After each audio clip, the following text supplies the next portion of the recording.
Urosperum dallochampi. Nom commun. Lampistrelle commune. Nom scientifique. Uresporum dallochampi. Elle appartient à la famille des Astéracées. La lampistrelle commune est une plante herbacée aux feuilles disposées en forme de rosette basale. Elles ont la forme d'une flèche et plusieurs lobes aux bords dentés. Plusieurs tiges s'élèvent du centre.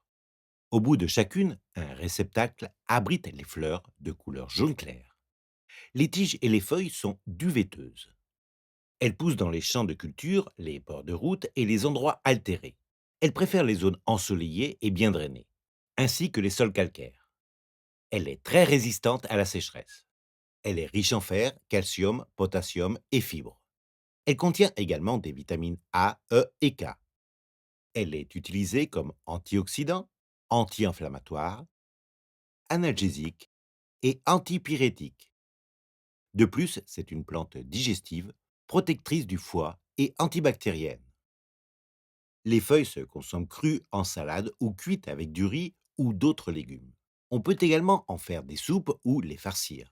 Les boutons sont consommés crus ou confits. C'est une plante amère à la saveur intense. Chenopodium album. Nom commun, chénopode blanc. Nom scientifique, Chenopodium album. Elle appartient à la famille des amarants.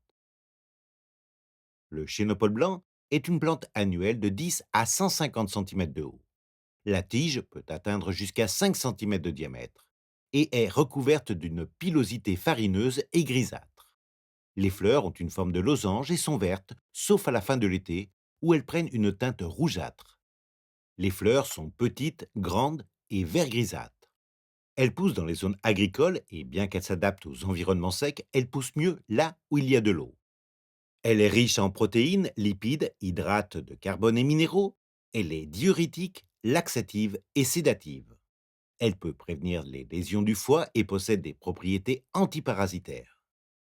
Elle est utilisée pour purifier l'organisme, soulager les douleurs musculaires et prévenir la constipation. Elle peut également être utilisée pour teindre la laine dans des tons allant du jaune au marron verdâtre. Les graines, proches du quinoa, servent à fabriquer de la farine. Les feuilles se consomment crues, en salade ou cuites avec du riz ou d'autres légumes. Elle doit être consommée tendre, avec modération, car elle accumule de grandes quantités de nitrates ou d'oxalates et pourrait être toxique. Borago officinalis. Nom commun, bourrache. Nom scientifique, Borago officinalis. Elle appartient à la famille des Borraginacées. La bourrache est une plante annuelle au toucher rugueux en raison des tiges rigides qui la recouvrent. Les feuilles vertes rugueuses sont grandes. Les fleurs sont d'un bleu lilas très voyant. La plante peut atteindre 30 cm de large et 150 cm de long. C'est une plante commune et abondante sur la côte. Elle pousse en bordure des cultures, des prairies et des chemins, et dans des endroits bien ensoleillés. Elle aime les zones calcaires et sablonneuses. Elle est riche en hydrates de carbone. Elle contient du potassium, du calcium, du sodium, de la vitamine A et de l'acide oxalique. Elle est diurétique, anti-inflammatoire, dépurative et diaphorétique et est utilisée pour traiter les fièvres, les cystites, les affections respiratoires et les douleurs menstruelles. Les fleurs sont riches en vitamine E et en caroténoïdes, mais contiennent également des hépatotoxines. C'est pourquoi elles peuvent être consommées crues en salade, mais seulement occasionnellement. Les feuilles sont servies dans les soupes, les omelettes, les poêlées ou les salades. Elle est contre-indiquée en cas de néoplasme et de maladie de foie. Il est également déconseillé de boire des infusions très concentrées ou de l'administrer par voie orale pendant la grossesse. Capseia bursa pastoris. Nom commun, Capselle bursapasteur. Nom scientifique, Capseia bursa pastoris. Elle appartient à la famille des brassicacées. La bourse à pasteur est une herbe annuelle de 25 à 50 cm de haut. Les feuilles sont dentées et regroupées à la base de la tige. Plus haut, on y trouve les fruits, qui sont des grappes en forme de cœur qui se développent en cosses contenant les graines. Au sommet sont regroupées les fleurs, à 4 pétales, blanches avec des touches de violet. Elles poussent sur les bords des maisons et sur les chemins.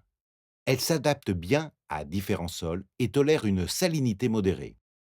Elle contient des amines, des flavonoïdes, des tannins et un alcaloïde, la bursine, qui lui confère des propriétés liées à la régulation sanguine. Elle est utilisée pour traiter les inflammations des intestins, pour réguler les menstruations abondantes et douloureuses, pour guérir ou traiter les problèmes d'hypotension et d'hémorragie. Les feuilles plus épaisses sont consommées en salade et utilisées comme condiments épicés. Les graines sont utilisées pour faire des sauces. Elle est déconseillée aux personnes souffrant d'hypertension artérielle. Silybum marianum. Nom commun, chardon-marie. Nom scientifique, Silybum marianum. Elle appartient à la famille des astéracées. Le chardon-marie est une plante herbacée de 20 à 150 cm de haut. Les feuilles sont concentrées à la base. Elles sont épineuses, dures, larges et de couleur verte et blanche. Au sommet de la tige, rigide et robuste, se trouve un réceptacle circulaire épineux ressemblant à un artichaut. À l'intérieur, les fleurs sont concentrées, très fines et de couleur lilas vif. Elles poussent dans des zones très altérées, c'est-à-dire qui ont subi des changements ayant des effets néfastes sur le sol, et a besoin de sol profond. Les feuilles sont riches en acide oxalique et les graines contiennent des composés phénoliques. Elle possède des propriétés antioxydantes et hépatoprotectrices. Elle est utilisée pour traiter les problèmes biliaires et hépatiques, l'hypotension artérielle et les maladies infectieuses post-opératoires. Traditionnellement, elle est également utilisée comme coagulant dans la production de fromage. Le nerf central des feuilles jaunes et la plante tendre sont consommés comme légumes d'hiver et l'artichaut peut être cuit pané. Elle est déconseillée aux femmes enceintes ou allaitantes et aux personnes sensibles aux calculs rénaux.